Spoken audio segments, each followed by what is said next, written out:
my man in the Middle East, Eddie Yeranian. Eddie, live in Cairo, veteran reporter, CBS News, and for the Voice of America. Eddie, longtime member of the John Fredericks Radio Network and a big FOJ, friend of John. Good to have you, Eddie. Thank you for having me, John. It's good to have you. I know you were caught in traffic in Cairo. You were caught in traffic, and Pam Bondi couldn't get through security, so we've had an interesting day. But it's good to have you back in the saddle, Ed. Look, I got a lot to cover, so let's do rapid fire. Can we do that? Okay. Edward can always do that. So last weekend, Edward, for the third year in a row, I was at the 19th Annual Doha Conference. Huge presence of U.S. people there, 4,000 attendees, 1,500 from the U.S., also from the U.S., Ivanka Trump, Secretary of the Treasury Steve Mnuchin, and others, officials from the State Department, signaling to me a sea change in the U.S. position on Qatar, the blockade, Saudi Arabia, Muslim Brotherhood, and in his remarks, Secretary Treasury Mnuchin saying that it's time for the Gulf dispute to be resolved and the blockade to end. He called for that publicly and said the U.S. would be doing all they could to resolve the conflict. That's a pretty big change in U.S. policy from when this first went down, right? Yes, I think even the Gulf countries themselves have been making efforts to improve relations with Qatar. The King of Saudi Arabia, King Salman, invited Qatar to the last Gulf summit about a week ago, and the Prince Sheikh Tamim did not go, but his prime minister did. Talk of some openings and some improvement, but still the basic fundamental differences exist, which is over media coverage by Jazeera TV, over Qatar's support for groups that are perceived to be terrorist groups in parts of the Middle East, and other friction with both the Emirates and Saudi Arabia. Well, yeah, you know, and I think they also they host the soccer match, the Gulf Cup, and just at the last minute, we understand Saudi Arabia and Bahrain decided to send their team. So that's the signaling of the ice melting. And look, I think the U.S.'s position now is that it's just time to get this thing resolved. And I think the president has changed his position. You know, when he first took office, he had some hardliners around him who sold him on the fact that Qatar was supporting the Muslim Brotherhood, that there was evidence that they were supporting terrorism. And so Trump went along with the blockade. But remember, Eddie, that it's been reported that when this thing first went down, it's 3 years old now, I guess, May of 20, whatever it was, 17, that Mohammed bin Salman wanted to send in mercenary troops and topple the government, right? Remember that? And that's why Erdogan of Turkey sent troops to Doha to protect the emir. So they were on the way, and that was rejected by Trump, who said, absolutely no way am I getting involved in any kind of a regime change, and he rejected the idea. So a lot of things have happened since then, a lot of change in policy. Okay, let's get to Turkey. Foreign Minister of Turkey at this conference, Edward, defiant. Basically, in an interview with Al Jazeera Live, one of their newsmaker segments, 4,000 people there, said that they were a good member of NATO, they were a big ally of the U.S., but they were going forward, and the foreign minister said, I have made the decision to protect my country. I need the air missile defense system. I tried to buy it from the U.S. It got bogged down. I couldn't get the deal done. I'm buying it from the Russian Federation. He said, I got a better deal. I need it. It's a done deal. You can't change it. But I still want to buy the F-35s from the U.S. Kind of a defiant statement, isn't it? Well, Turkey has been making a lot of defiant statements. The President Erdogan threatened, whatever you want to call it, to close the Incirlik air base that we use along with other NATO countries. Some talk of closing a NATO radar station, which is also very important in the south of Turkey. And he's on a collision course with the European Union over gas resources, maritime gas resources. The French president got into a tussle with Erdogan over the weekend, saying he would support member state EU members, Cyprus and Greece, whereas Turkey was saying it had claims to various parts of the Mediterranean, which is rich in natural gas. And he's also been saying, I'm not sure he's going to do it, send troops to Libya, which is has got a number of NATO allies upset about that as well. Well, he did. He said also on that same interview, he said if the current Libyan government were to fall or be threatened, that they would send troops there. And you know what I expected him to say to the question? I expected him to say it would be under consideration, or we don't take any options off the table, or it would really depend on the circumstance. But he didn't say that, Edward. He said if that government is threatened with falling, we will send troops. So it was, kind of a pretty blatant statement, agreed? Yes, he makes a lot of blatant statements, whether he backs them up with action or not. But the problem here is you've got a lot of countries that are actively supporting the other side in the Libyan conflict. You've got European Union, NATO members. France is supporting the General Haftar in the east of Libya, who's the person who's threatening to take Tripoli, the capital. You've got Italy, which seems to be changing sides. It was originally supporting the government in Tripoli. And you've also got the Emirates, Saudi Arabia, Egypt, who are backing General Haftar. So in order to get his troops in there, he's going to have to run the gauntlet of a lot of NATO members and a lot of Arab and Gulf states. So it's not as easy as his bravado would make it out to be. Interesting that Turkey not hesitant to send troops in. I mean, they sent him to Syria. They were going to send they sent him to Doha when the emir's government was, I guess, threatened from the outside by the Saudis. Now he says that if General Haftar is on the verge of taking Tripoli, they'll send troops there. I mean, so you got NATO allies with completely different objectives willing to send troops in to, guess what, fight each other. How does that make sense? It really doesn't, and that's why the Libyan situation is a really sticky wicket. And you've also got Russia, which has mercenaries on the ground fighting for General Haftar. And Erdogan is saying he's depending on Russia for these S-400 anti-missile systems. So if he angers Russia in Libya, he's arguably going to get himself into trouble with these anti-missile systems too. So a lot of his maneuvering doesn't make a lot of sense unless if you interpret it as a Russian analyst did over the weekend that I heard saying that it's for his own internal consumption. I'm not sure that's true, but that's what a Russian analyst said.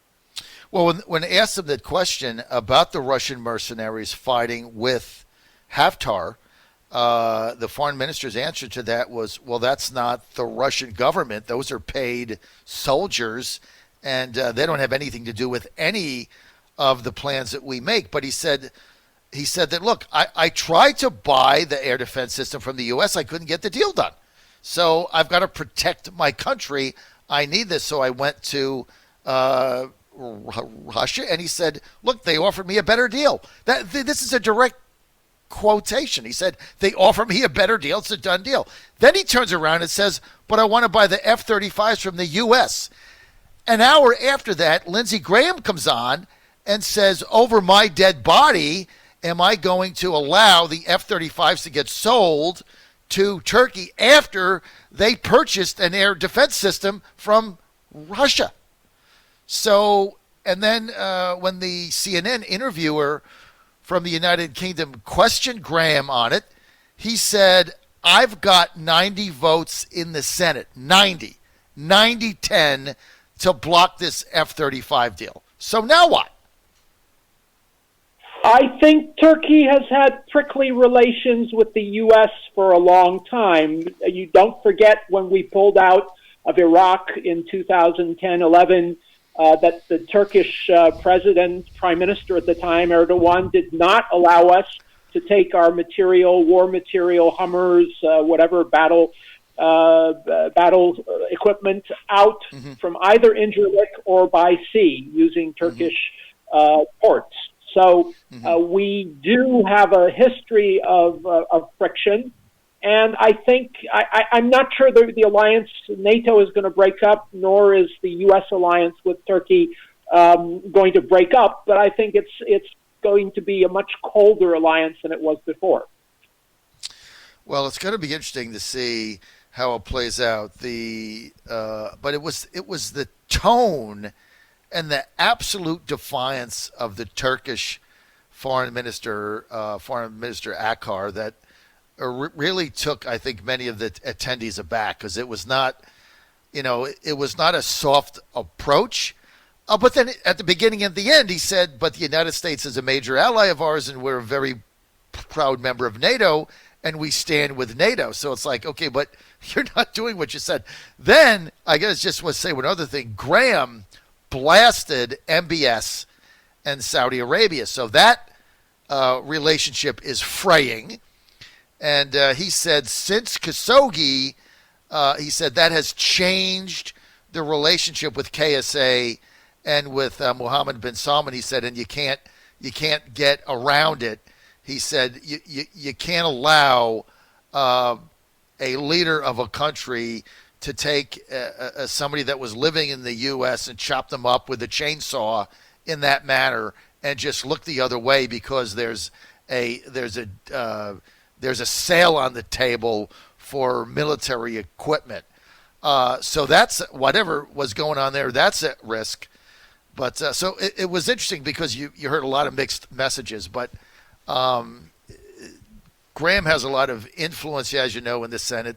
Republican senator from South Carolina, Lindsey Graham, and he basically said that the Senate is now wary of anything the Saudis do.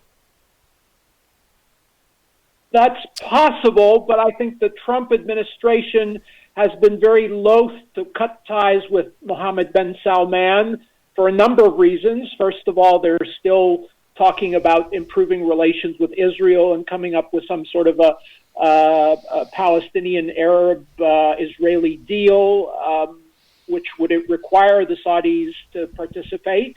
Also, the Saudis have been working hand in glove with the U.S. administration over Iran, and I think that's a very vital U.S. interest, which probably is more important, arguably, than Khashoggi, however you want to pronounce it. And I think that President Trump has shown that he doesn't want to break that relationship or burn that bridge.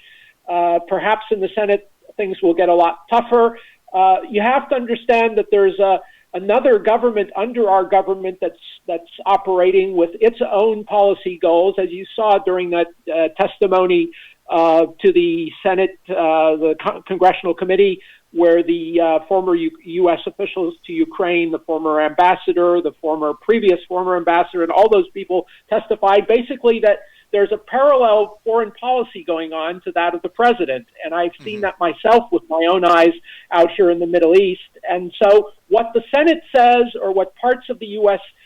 Establishment says, it may be totally different from what the president is doing. And I think he's the one that sets the policy. And ultimately, I think he said he doesn't want to break bridges with Saudi Arabia. even though he does recognize that Saudi Arabia went out of bounds in killing Khashoggi. Well, I think the difference that the Trump administration makes here, the line they draw, is they say that they don't want to jeopardize their long-term relationship with KSA, the Kingdom of Saudi Arabia, not necessarily with Mohammed bin Salman. So I think they've tried to find a deft way in separating MBS from KSA and justifying their actions by saying that their relationship is really with the Kingdom of Saudi Arabia, not with MBS or Mohammed bin Salman. So I guess that's kind of the way they're spinning it there. But look, it's a fine line, and we'll see how this all plays out. Meantime, if you really look at the money that KSA has spent in the U.S. on buying this stuff, it's not nearly what they said it would be. So in a second term for Trump, assuming he wins like I think he's going to do, that's going to also have to be addressed, because I forget the exact number, but the commitment of spending that KSA made and what they've actually spent, it's only about 1/8 of it now. So we'll have to see if those sales go on. Right? All right. Yes. Go ahead. I think the worry is that Russia is trying to improve ties with Saudi Arabia. President Putin was in Saudi Arabia on a state visit a little over a month ago. They talked about various deals, weapons deals, trade deals, and I think we don't want to antagonize the Saudi regime to the point where they turn to Russia. I think that's exactly it. You nailed it. Edward Yeranian, like you always do. Okay, final topic. I had a chance to sit down with the head of the PLO and one of his top lieutenants, and they were saying that there is no way that Jared Kushner plan was going anywhere, and that the PLO was still believed that there would be no peace there without a two-state solution. And now the Trump administration has abandoned any sort of a two-state solution there. What is your take on that? Well, I think we haven't had any solution since 1948, and I think, sadly, to say that this is just going to drag on ad infinitum, and nothing is going to come of it. But the situation on the ground always tends to change, and people have to adapt to those changes. And some of those changes are permanent. Some of them, the Israelis are building settlements. They're going to box in the Palestinians whether they like it or not, and those settlements are going to grow. And if the Palestinians don't ultimately come to some sort of agreement, they're going to have an even worse situation than they would have had if they came to a deal. And this is exactly what the what Egypt's foreign minister said. Well, Edward Yeranian, and final interesting tidbit of information is what I did learn about Palestine is the PLO leader was saying that right now 70% of, or 65%, two-thirds of Palestinians were under the age of 35, and that between millennials and Gen Xers, they were the overwhelming majority of the country. And he said, different from my generation, the young people in Palestine want economic opportunity, not an ideological battle. So I thought that was very interesting, almost signaling that, you know, things are changing in Palestine. They have all these young people that want jobs and opportunity, and they're less interested in the type of ideological battle that the PLO has had. Comment on that. I think that's true. Yeah, I believe that's true. And I believe you see the same situation all across the Arab world. Young people are not as interested in ideology. They're interested in jobs. They're interested in business. They're interested in opening up companies. And that's changed the political equation in the Arab region. Edward Yeranian, I got to bounce. Thanks for being with us.